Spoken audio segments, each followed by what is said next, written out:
합니다. 빛 대신 주님의 인도를 날마다 받는, 그래서 기쁨으로 우리 주님을 만나는 우리 모두가 될 수 있기를 소원합니다. 아멘. 오늘은 종려 주일입니다. 다 아시겠지만 이제 많은 사람들이 종려나뭇가지를 흔들면서 호산나 다윗의 자손이여 외쳤던 바로 그 날입니다. 그 외침의 한가운데에 예수님과 함께 걸었을 한 제자가 있습니다. 그는 바로 가룟 유다입니다. 예수님이 십자가에 못 박혀 돌아가시기까지 많은 사람들의 선택과 결정들이 있었는데 만약에 예수님의 십자가에 대한 책임을 가장 처음으로 누군가에게 묻는다면 그것은 어쩌면 가룟 유다일 것입니다. 왜냐하면 그가 예수님을 팔아넘긴 그 사건이 예수님의 체포와 순환의 직접적인 도화선이 되기 때문에 그렇습니다. 그래서 여러분, 우리는 가룟 유다를 어떻게 알고 있나요? 배신의 아이콘. 예수님을 팔아넘긴 자. 한마디로 나쁜 사람으로 우리는 가룟 유다를 이해하고 있습니다. 그렇다면 유다는 처음부터 그런 나쁜 사람이었을까요? 그는 처음부터 배신자였을까요? 먼저 유다의 이름 자체는 굉장히 좋은 뜻이에요. 하나님을 찬양합니다 라는 뜻입니다. 이스라엘에서는요, 너무나 흔하디 흔한 이름 중에 하나였습니다. 예수님의 제자 중에도 유다가 2명이나 있고요, 예수님의 형제 중에도 유다가 있고요, 심지어 이스라엘 이름 자체가 원래 유다였습니다. 이스라엘의 역사를 보면 야곱의 아들 유다의 허리에서 이스라엘이 계속된다고 하잖아요. 그러니까 사실은 유다라는 이름 자체는 그 이스라엘 사람들한테는 굉장히 좋고 선호하는 그냥 그들의 정체성이라고 할 수 있는 거예요. 어떻게 보면 대한민국 사람이 한국이라는 이름으로 그냥 다 지어버리는 거예요. 우리 아들을 한국이라고, 이렇게 너무 좋으니까. 그냥 그 정도로 유다는 그렇게 이스라엘에는 뭔가 상징적인 이름이었습니다. 그런데 유다가 어떻게 예수님의 제자로 부름받았는지 성경에는 나와 있지 않죠. 특별한 기록이 없지만 그가 가룟 출신이라는 것은 우리가 알 수 있습니다. 이 가룟이라는 지역의 정식 명칭은 이스가리옷입니다. 이스가리옷. 그걸 줄여서 가룟이라고 하는 건데요. 그 이스라엘 지도를 보면 이렇게 길쭉하게 돼 있어요. 이스라엘이 지중해를 끼고 길쭉하게. 예루살렘이 아래쪽에 있죠. 유다, 남유다라고 하니까 남쪽에 있고, 예수님이 생활하신 나사렛과 갈릴리는 북쪽에 있습니다. 근데 대부분 그 12제자들의 대부분은 다 갈릴리 출신이에요. 북쪽에서 왔어요. 그런데 유일하게 이 가룟 유다는 그 예루살렘 바로 아래쪽에 이스가리옷이 있거든요. 요 유대 출신인 거예요. 그러니까 굳이 따져 묻자면 다른 제자들은 시골 출신, 그리고 가룟 유다는 도시 출신으로 나눠볼 수가 있는 거죠. 그러면 여러분, 지역적인 차이, 문화적인 차이 때문에 이 가룟 유다가 다른 제자들과 어쩌면 좀 다른, 잘 섞이지 못하는 그런 경우가 있었을지도 모르겠습니다. 여튼 도시 출신이었기 때문에 나름 좀 배운 사람일 수 있고요. 성경에 보면은 오늘 말씀에도 보니까 돈궤를 맡았다라고 기록하고 있거든요. 여러분, 회계는 누가 맡나요? 그래도 믿음직한 사람이 회계를 맡아야 되잖아요. 아무한테나 맡길 수 없잖아요. 그러니까 사실은 예수님이 그래도 나름 인정한 제자였다는 거예요. 그러니까 돈을 맡긴 거예요.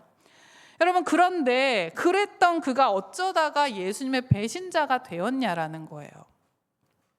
오늘 말씀을 통해서 왜 유다는 구원받지 못하는 배신자가 되었는지, 그것을 보면서 그 유다의 모습 속에서 오늘을 살아가는 우리의 모습은 없는지 우리가 한번 찾아볼 수 있기를 바랍니다. 먼저 가룟 유다는요, 그 12제자라고 하는 공동체 안에서 예수님과 함께 하면서 많은 것들을 보고 경험했습니다. 얼마나 부럽습니까? 그 12제자 안에 속해서 예수님과 함께 수많은 것들을 경험했어요. 가장 먼저는 예수님과 함께 수많은 기적을 보았습니다. 여러분, 예수님이 행하신 첫 표적이 가나 혼인잔치에서 물을 포도주로 변화시켰던 그 기적이었습니다. 유다는 그 자리에 있었어요. 물을 포도주로 변하는 그 기적을 직접 눈으로 보았습니다. 여러분, 그 기적을 통해 제자들은 굉장히 놀랬겠죠. 너무나 놀랐고, 심지어 성경에는 뭐라고 되어 있냐면 제자들이 그를 믿었다라고 되어 있어요. 요한복음 2장에 보면 이런 말씀이 있습니다. 제가 읽겠습니다. 11절에 예수께서 이 첫 표적을 갈릴리 가나에서 행하여 그의 영광을 나타내심에 제자들이 그를 믿으니라. 이전까지는 예수님이 제자로 부름을 받았지만 약간 반신반의했겠죠. 이분 대체 어떤 분인가? 아직은 제대로 된 그 정체를 몰랐는데 이 첫 표적을 보면서 이제 제자들이 그제서야 그를 믿게 되는 계기가 된 것입니다. 예수님 진짜 뭔가 대단한 일을 하실 분인 것 같은데? 그렇게 생각하고 믿고 나아갈 때에 이제 오병이어 사건이 또 일어나는 거죠. 오병이어로 5,000명이 먹는 또 기적을 보게 됩니다. 그 자리에 제자들 다 있었어요. 그때 제자들이 어떤 생각을 했을까요? 와, 이렇게 수많은 사람들의 인기를 얻는 우리 예수님, 와, 대박, 멋지다, 이러면서 생각했을 수 있겠죠. 그러면서 또 속으로 한편으로 생각했을 거예요. 우리 예수님 옆에 내가 좀 있다 보면 나도 좀 우쭐우쭐할 수 있는 그런 오른쪽 한 자리 차지할 수 있지 않을까? 이렇게 생각했을 수 있습니다. 그 외에도 죽은 나사로가 살아나는 기적도 같이 보았고요. 병든 사람들 고쳐지는 그 기적도 보았고요. 귀신 들린 사람이 나음을 받는 그런 기적도 무수히 많이 보았습니다. 가룟 유다는 이 모든 것을 직접 두 눈으로 본 사람들입니다. 그때마다 유다는 무슨 생각을 했을까요? 뿐만 아니라 유다는요, 수많은 예수님의 가르침을 직접 들었던 제자였습니다. 산상수훈을 들었고요, 천국 비유를 들었습니다. 원수를 사랑하라, 내 이웃을 내 몸같이 사랑하라, 나는 길이요 진리요 생명이다. 이런 말씀들을 가장 가까운 자리에서, 우리는 성경을 통해 그 말씀을 듣지만 가룟 유다는 바로 직접 예수님의 말씀을 들었습니다. 그때마다 유다는 무슨 생각을 했을까요? 처음에는 혹시 이분이 진짜 메시아일까? 이런 말씀을 나에게 해주는 분은 처음이야. 다른 종교 지도자들과는 뭔가 차원이 달라. 그러면서 뭔가 신선한 충격을 받았을 거예요. 예수님의 말씀에는 권세가 있었고 군중의 마음을 움직였고 완전히 차원이 다른 말씀들로 사람들을 아주 매혹했습니다. 그래서 유다는 마음에 기대를 안고 예수님의 가르침을 들었을 거예요. 그런데 점점 예수님의 말씀이 어느샌가부터 불편해졌는지도 모르겠습니다. 왜냐하면 자신이 생각하는 말씀들을 하시지 않았거든요. 예수님이 하시는 말씀은 권력이나 성공, 자기중심적인 욕망을 다 거스르는 말씀들을 주로 하셨습니다. 뭐라고 하셨어요? 원수를 사랑하라, 가난한 자가 복이 있다, 섬기는 자가 큰 자다, 십자가를 지고 나를 따라라. 이게 다 너무 자신이 생각한 것과 기대한 것과는 너무나 다른 말씀들을 하고 있거든요. 유다는 마음이 불편했을 것입니다. 예수님 왜 자꾸 저렇게 힘이 아닌 약함을 얘기하시는 거지? 아니, 이러다가 정말 우리 아무것도 못 얻고 그냥 이렇게 그냥 살아가는 거 아니야? 로마도 지배할 수도 없고, 우리가 제사장들도 이길 수 없고, 우린 이렇게 그냥 실패한 인생이 되는 거 아니야? 내가 뭘 위해서 지금 예수님을 따르고 있지? 라는 어떤 그런 의문들을 품기 시작했을 수도 있습니다. 점점 예수님과 마음의 거리가 생겼는지도 모르겠습니다. 그래서 여러분, 마지막에 예수님이 가룟 유다에게 한 결정적인 마지막 말씀, 그게 바로 오늘 본문에 나옵니다. 우리 26절, 27절을 한번 같이 읽어보겠습니다. 예수께서, 시작. 예수께서 대답하시되 내가 떡 한 조각을 적셔다 주는 자가 그니라 하시고 곧 한 조각을 적셔서 가룟 시몬의 아들 유다에게 주시니. 27절. 조각을 받은 후 곧 사탄이 그 속에 들어간지라. 이에 예수께서 유다에게 이르시되 네가 하는 일을 속히 하라 하시니. 아멘. 예수님은요, 유다를 다른 제자들과 다르지 않게 대하셨습니다. 심지어 마지막에 만찬 자리에서도 유다의 발을 씻겨주셨고요. 그리고 떡을 함께 나누셨습니다. 그래서 오늘 말씀에 떡 한 조각을 적셔서 가룟 유다에게 주십니다. 유다에게 주신 그 마지막 사랑의 손길이었어요. 그렇게 유다를 끝까지 예수님이 사랑해 주셨습니다. 그러나 그 떡을 받고도 유다는 돌이키지 않았고 예수님의 말씀에 응답하지 않았습니다. 그래서 30절 한번 읽어보십시오. 뭐라고 되어 있습니까? 유다가, 시작. 유다가 그 조각을 받고 곧 나가니 밤이러라. 여러분, 이 밤은 단순히 시간적인 밤이 아닙니다. 유다의 마음이 어두워진 순간, 하나님의 빛에서 스스로 걸어 나온 그의 인생 전체를 뒤덮는 영적인 밤을 의미하는 것입니다. 빛이신 예수님과 단절되는 것을 스스로 선택한 밤이었다라고 하는 것입니다. 여러분 한번 생각해 보세요. 그렇게 수많은 기적을 보았고 그 한 번 보기도 힘든 기적을 예수님 따라다니면서 숱한 기적을 본 거예요. 그리고 바로 옆에 가장 가까이에서 말씀을 그렇게 많이 들었어요. 그리고 사랑을 충분히 받았습니다. 그러나 유다는 정작 자신이 보아야 할 것을 보지 못했고 깨달아야 할 것을 깨닫지 못했다라는 것입니다. 예수님을 알긴 알았지만 마음으로 따르지 않았습니다. 겉모습은 제자였어요. 그 12제자 안에 있었으니까요. 제자였습니다. 그러나 그 중심에는 참 제자가 아니었던 거예요. 자기 욕심, 자기 뜻 이런 것들이 그에게 더 크게 자리 잡고 있었던 것입니다. 그래서 여러분, 유다는 결국 어떤 결말을 맞이하게 됩니까? 비극적인 결말을 맞이하게 되죠. 예수님이 이 땅을 회복시킬 왕이 될 것이라는 그 기대가 무너지자 은30에 예수님을 팔아넘겼고 나중에 자신의 행동의 잘못을 알게 된 후에는 회개가 아니라 후회한 다음에 제사장에게 받은 돈을 성소에 던지고 스스로 자결하게 됩니다. 끝내 배신의 아이콘이 되어서 구원받지 못한 사람으로 남게 되었습니다. 여러분, 그런데 이 유다의 이야기는 우리 안에도 있을 수 있다라는 것입니다. 여러분, 우리는 삶의 많은 문제들을 하나님이 해결해 주시기를 원합니다.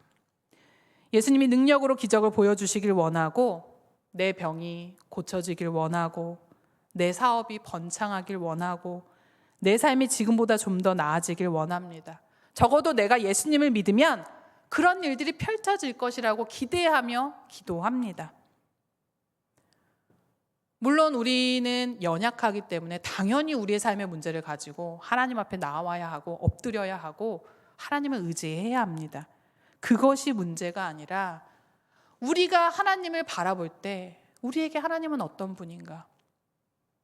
나의 소원을 들어주는 분? 내 삶의 문제를 그냥 해결해 주는 분?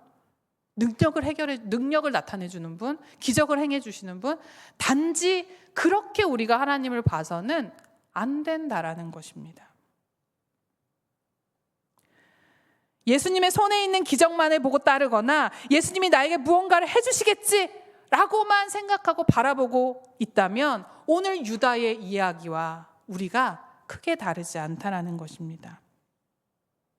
예전에 한번 이야기 드린 적 있었어요. 제가 다녔던 어떤 교회에서 차를 팔기 위해 세일즈맨이신데 교회에 등록하셔서 차 2대 팔고 교회를 나가신 분 얘기를 드렸어요. 또 사건이 하나 있었어요. 이번엔 다른 교회였는데 교회가 굉장히 커요. 근데 이분은 출장 뷔페 사업을 하시는 분이었어요. 근데 교회가 크다 보니까 매주 토요일마다 결혼식이 2건이 있거든요. 결혼 예식이. 그럼 한번 생각해 보세요. 계산이 되시죠? 매주 2건씩 출장 뷔페를. 그 이분은 어떤 마음으로 신앙생활을 하시는 걸까? 라는 의문이 좀 들기 시작하는 거예요. 저희 아이들이 아빠가 퇴근하고 이렇게 돌아오면 아빠 왔다 하고 이렇게 나가잖아요. 그럼 시선은 항상 손에 가 있어요. 손에 뭐가 들려있나. 뭔가 검은 봉지라도 하나 이렇게 들려있으면은 아빠는 안중에도 없어요. 뭐야 이러면서 봉지 뜯어보는데, 그런데 이제 아무것도 들려있지 않으면 실망하고 아빠의 존재 자체가 이제 굉장히 희미해지는 거죠. 우리의 신앙이, 우리의 믿음이, 하나님을 대하는 우리의 마음이 어떤가라는 것을 한번 생각해 보시기 바랍니다. 어떤 분은 그런 분들이 있어요. 예수 믿어야 천국까지. 우리는 천국 티켓을 얻기 위해서 예수를 믿는가? 그것도 뭔가 부족하지 않습니까, 여러분? 우리 예수 왜 믿죠? 예수님이 내 삶의 문제를 해결해 주니까 예수님 믿나요? 예수님 뭐 하자고 우리를 이렇게 만들어 놓으셨고 왜 우리에게 복음을 주시는 거예요? 관계하자는 거예요. 관계. 내가 너와 대화하고 싶고 내가 너와 친밀하게 만나고 싶고 단지 그거예요. 하나님은 우리와 소소한 이야기를 나누고 싶고 나를 잊지 말고 기억해 주렴. 하나님의 존재 자체를 우리가 인정해 드리는 것, 이것 원하시는 거거든요. 그런데 우리는 자꾸 떨어질 콩고물에 관심이 있다는 거예요. 당연히 예수 믿으면 구원받고 천국을 가게 되는 거, 우리가 다 그걸 믿고 있지만 그것이 신앙생활의 전부가 아니라는 거죠. 정말 하나님이 우리에게 원하시는 그 모습이 무엇인가? 내가 너와 친밀하게 관계하고 싶다라는 것입니다. 여러분, 주만 바라볼지라가 아니라 자꾸만 그분이 나를 위해 행하실 그런 일들만 바라보고 있지는 않은지, 내 소원을 들어주는 요술램프처럼 예수님 하나님을 바라보고 있는 것은 아닌지 우리의 삶을 한번 돌아볼 수 있기를 바랍니다.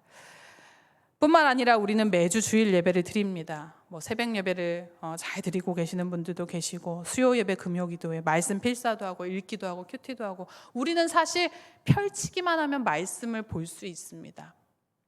우리의 언어로 된, 정말 감사하죠. 우리의 언어로 된 이 말씀을 너무나 쉽게 볼 수 있죠. 그러면 여러분, 그 말씀을 통해서 여러분은 무엇을 보고 있습니까? 예배를 많이 드렸다고 구원이 보장되지 않아요. 말씀을 많이 듣는다고 해서 구원이 보장되지 않습니다. 유다처럼 말씀을 듣기는 들었지만 믿지 않는 사람이 될 수 있다라는 것입니다. 여러분, 이게 비극이지 않습니까? 이게 비극이에요. 나는 분명히 그 자리에 있었는데, 그 구원을 받을 수 있는 그 자리에 있었는데 구원에서 제외되는 거예요. 지금 우리가 이대로 모두가 다 천국에서 만나야 되는데 누군가가 이 중에서 소외된다고 한번 생각해 보세요. 그거 얼마나 슬픈 일입니까? 여러분, 말씀이 머리에만 남고 삶을 바꾸지 못할 때 그 말씀은 나를 살리는 것이 아니라 나를 죽이고 또 다른 사람들을 정죄하는 기준이 됩니다. 말씀 많이 한다고 그 사람이 평안한 게 아니에요. 자기가 아는 그 말씀으로 자꾸 사람들을 정죄해요. 이것도 너무나 큰 문제입니다. 여러분, 이런 우리의 모습이 유다와 다르지 않다라는 거예요. 한 10년 전쯤에 나온 책이었는데요. 팬인가 제자인가라는 책이 있습니다. 그 책이 굉장히 많은 도전을 주었어요. 여러분, 신앙생활 많이 한다고 해서 우리가 예배 많이 참석하고 교회 다니고 예수님 좋아하는 거, 이걸로는 부족하다라는 거예요. 그건 그냥 팬이지 제자가 아니라는 것입니다. 여러분, 참 제자는 무엇입니까? 조건 없이 그를 따르는 삶이어야 하는 것입니다. 뭔가 행위로 우리가 구원받으려고 하는 것이 아니라 정말로 내 삶이 예수님을 따라가는, 그것이야말로 정말 친밀하게 그분과 교제하며 관계하며 나아가는 삶이야말로 진짜 제자된 삶이라는 거죠.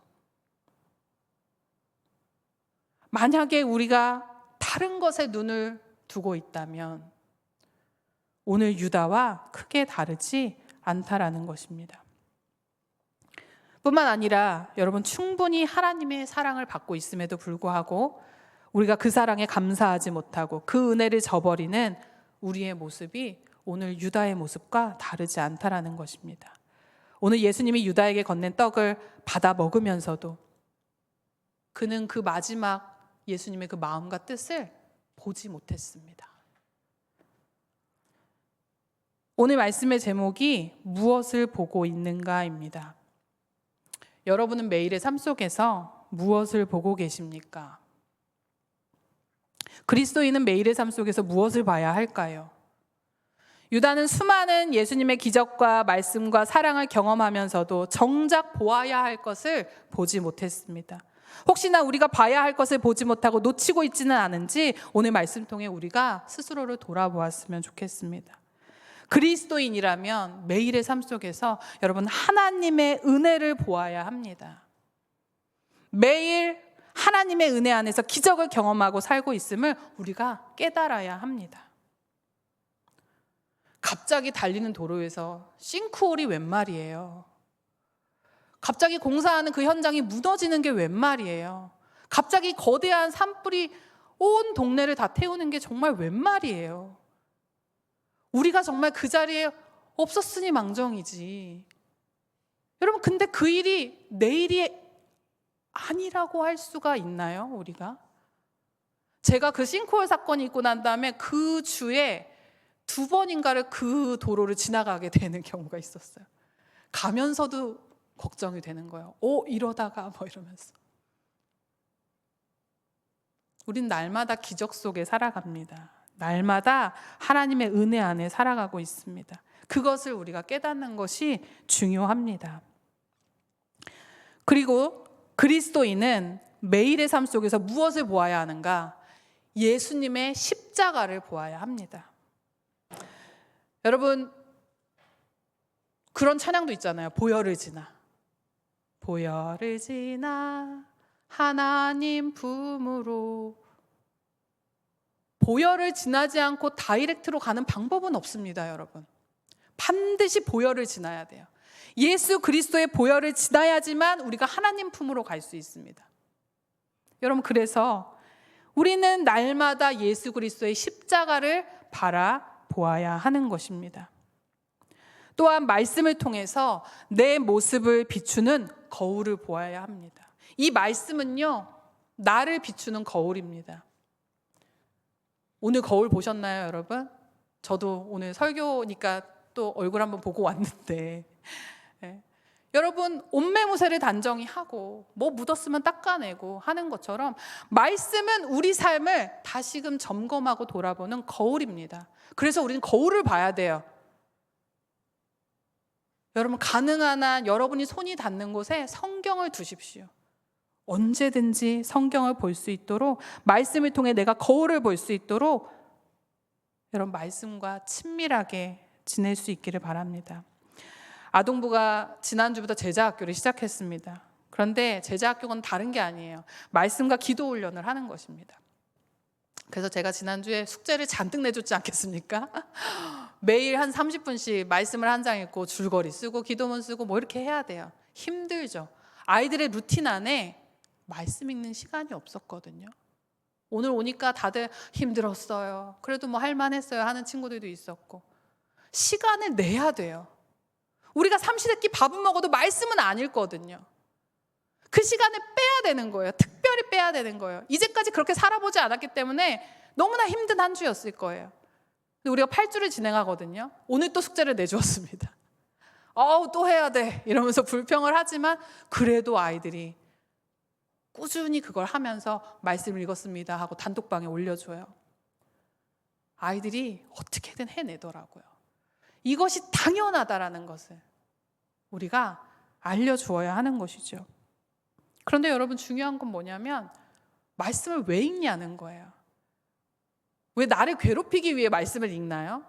그렇지 않잖아요. 말씀을 왜 읽습니까? 아까 말씀드린 것처럼 거울을 보기 위해 말씀을 읽습니다. 한 구절을 읽더라도 오늘 그 말씀이 오늘 나에게 무엇을 말하고 있는가, 하나님 오늘 이 말씀을 통해서 나에게 무엇을 말하고 있는지 묻고 응답하면서 나를 다시 한번 하나님과 더 친밀한 관계로 나아가게끔 인도되어지는 것입니다. 여러분, 그렇게 말씀의 거울을 보고 나를 고쳐가는 것이 그리스도인으로서 반드시 해야 하는 일입니다. 그뿐만이 아니라 성령의 인도하심과 회개의 자리를 날마다 경험해야 합니다. 그날 하루하루 내가 잘못했던 것, 내가 하나님 앞에 죄스러웠던 것들을 고백하고 나아가면서 하나님과 그날의 모든 것들을 풀어내는 거예요.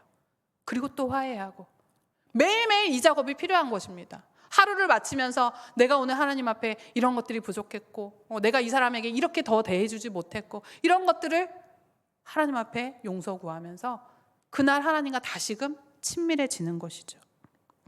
그리고 또 우리는 무엇을 바라보며 살아갑니까? 세상의 영원한 것을 바라보고 살아갑니다. 천국을 소망하며 살아갑니다.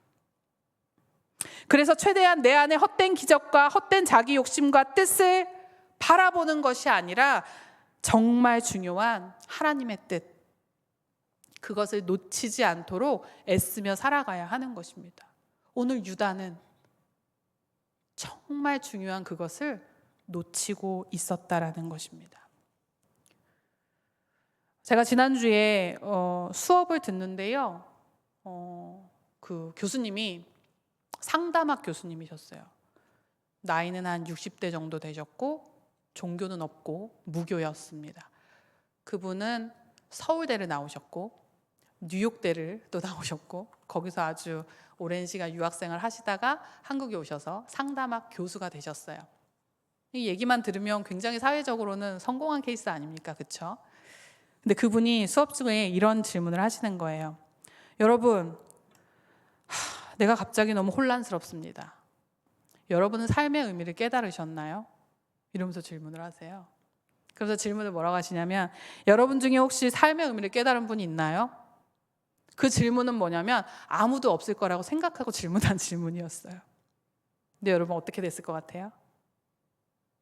9명의 학생들이 있었어요. 줌으로 하는 수업이었거든요. 화면 안에 10개의 칸으로 나뉘어져서 누가 손을 들었을까요? 저 혼자 당당히 손을 들었습니다.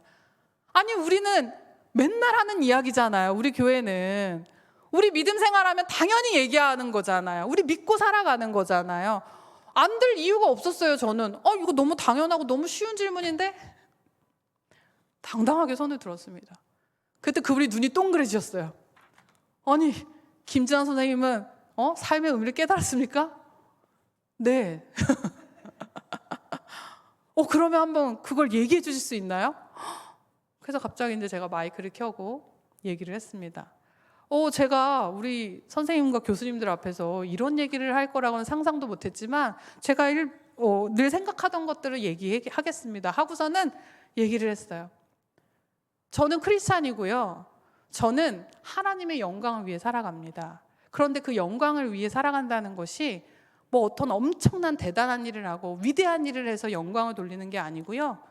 매일 내게 주어지는 삶에 감사하면서 하나님을 기억하고 하나님을 찬양하는 것이 제 삶의 의미입니다 라고 대답을 했어요. 그랬더니 이 교수님 뭐라고 질문을 하시냐면, 그것이 선생님의 삶에 어떤 도움이 되나요? 이렇게 물어봐요. 그래서 저도 또 생각하고 있던 게 있잖아요. 삶의 모든 문제가 해결이 됩니다. 저는 죽음 이후의 삶이 두렵지 않습니다. 당당히 얘기했습니다. 그분이 더 물음을 가져줬으면 하는 마음으로 대답했어요. 저는 오늘 죽어도 내일 천국에 있을 자신이 있습니다. 그게 저의 삶의 고백입니다. 이렇게 고백을 했어요. 그런데 여러분, 너무 놀라운 건 뭔지 아십니까? 그 얘기를 한 게요, 꼭 하나님이 저의 입술을 통해서 나한테 하고 있는 이야기 같은 거예요. 그래, 진아야, 너 그렇게 살아. 뭐가 그렇게 바쁘고 뭐가 그렇게 아등바등 맨날 그러니 너 지금 말한 대로 그렇게 살아 라고 저에게 말씀하신다라는 생각이 너무나 확고하게 들었습니다. 여러분, 우리 왜 살고 있나요? 무엇 때문에 아등바등 살아가고 있습니까? 그리고 난 다음에 제가 이렇게 생각을 해봤어요. 하나님 안 믿는 사람은 정말 허무하고 두렵겠구나. 여러분, 하나님 믿지 않는 인생은 어떻습니까? 바다 한가운데 놓여진 표류하는 배와 같아요. 방향도 모르고 자기가 지금 어디에 있는지도 모르고 어디를 향해 가는지도 모르고 모든 것들이 희미하거든요. 얼마나 두렵고 그 망망대해에서 난 이제 어떡하지? 라는 생각에 두려울까라는 생각이 들었습니다. 여러분, 그러나 우리는 너무나 확고하잖아요. 하나님 안에서 분명한 삶의 이유를 발견한 인생은 허무할 이유가 없고 두려울 이유가 없다라는 거예요. 너무나 확실하지 않습니까? 우리는 목적도 분명하고 방향도 분명하고 이유가 명확하잖아요. 그런데 오늘 유다는 어땠냐는 거예요. 예수님과 함께 있었고 기적을 보았고 말씀을 들었고 사랑을 받았지만 예수님이 주시는 그 어떤 것만을 원했지 정작 그분 자체를 원하지 않았다라는 거예요. 예수님 손에 들린 무언가는 기대했지만 예수님 자체는 거부했어요. 여러분, 우리는 어떠냐라는 거예요. 우리는 하나님이 주실 무언가만 기대하고 있지 하나님 자체를 거부하고 살고 있지는 않냐라는 것입니다. 예수님의 진심을, 삶의 목적을, 자신의 존재의 이유를 깊이 묻지 않았습니다. 무엇을 위해 사는지도 모르고 성공과 돈을 쫓고 구원의 진리를 제대로 만나지 못한 채 결국 유다는 비극을 맞이했잖아요. 우리의 결말이 그와 같지 않도록 우리가 오늘 말씀을 통해 우리 자신을 돌아봐야 할 것입니다. 이제 말씀을 정리하면서 오늘 말씀에서 우리가 꼭 놓치지 말아야 할 한 가지가 있습니다. 여러분, 가룟 유다가 예수님을 팔아넘긴 죄인이라는 것은 부인할 사람은 아무도 없을 것입니다. 그런데요, 예수님의 순환과 십자가가 단지 가룟 유다의 배신 때문이었는가? 그렇지 않다라는 거예요. 예수님의 순환은 하나님께서 이미 오래전부터 죄인을 구원하시기 위해 계획하신, 예정된 일이었습니다. 유다의 배신은 예수님의 순환을 촉발한 사건이지만 예수님의 십자가 사건은 단순히 인간의 배신으로 이루어진 것이 아니라 하나님이 이루어 가신 일이라는 거예요. 이미 하나님이 오래전부터 정하신 구원의 계획이었습니다. 유다는 그 거룩한 계획 속에서도 자기 욕심을 따라 움직인 사람일 뿐인 것입니다. 그렇기 때문에 예수님의 순환은 결과적으로 누구 때문입니까, 여러분? 나 때문입니다. 우리 때문입니다. 유다의 배신 때문에 우리가 유다에게 손가락질 할 수 있을까요? 그럴 수 없습니다. 우리에게도 유다의 모습이 있기 때문에 그렇습니다. 우리 때문에 예수님이 돌아가셨다는 것. 그래서 오늘 우리는 가룟 유다의 배신, 그 배신에 집중하는 것이 아니라 유다와 같이 연약한 우리이지만 하나님이 정말 깊은 사랑으로 그 크신 주권으로 함께 하셨구나, 이것을 깨달아야 하는 것입니다. 여행을 가면 랜드마크를 꼭 가봐야 되잖아요. 프랑스에 가면 루브르 박물관, 에펠탑 가봐야죠. 뉴욕에 가면 거기에 타임스퀘어 가봐야 되잖아요. 자유의 여신상도 보고 와야 되고, 우리가 믿음 생활하면서 꼭 놓치지 말아야 하는 것, 정말 중요한 것은 내가 하나님과 좋은 관계를 이루어가는 것입니다. 다른 건 다 하는데 하나님과 관계 맺지 않고 있으면 비극이 우리에게 다가옵니다.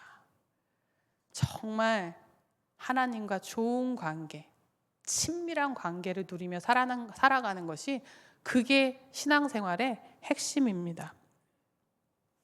아까 설교하기 전에 우리 백전도사님이랑 잠깐 이야기했는데 이현희 권사님이 집에서 이렇게 혼자 누워가지고 뭔가를 중얼중얼 하셨대요. 그게 뭔가 잘 들어보니까 찬양을 이렇게 읊조리고 계셨대요. 근데 그때 딱 드는 생각이 뭐였냐면, 그래, 언젠가는 내 손으로 성경 찬송도 들지 못하는 힘이 없는 때가 오는데, 그때 나는 침대에 누워서 아무것도 하지 못하고 이렇게 있을 것이 아니라 내가 매일마다 읊조리는 그 말씀, 내가 매일마다 불렀던 그 찬송이 정말 흘러나올 수 있도록 내가 매일매일 말씀과 찬양과 기도 생활을 게을리하지 않아야겠구나. 여러분, 찬송 얼마나 외우고 계세요? 말씀 얼마나 외우고 계시나요? 저도 너무 부족하고 너무나 노력을 해야 합니다. 우리가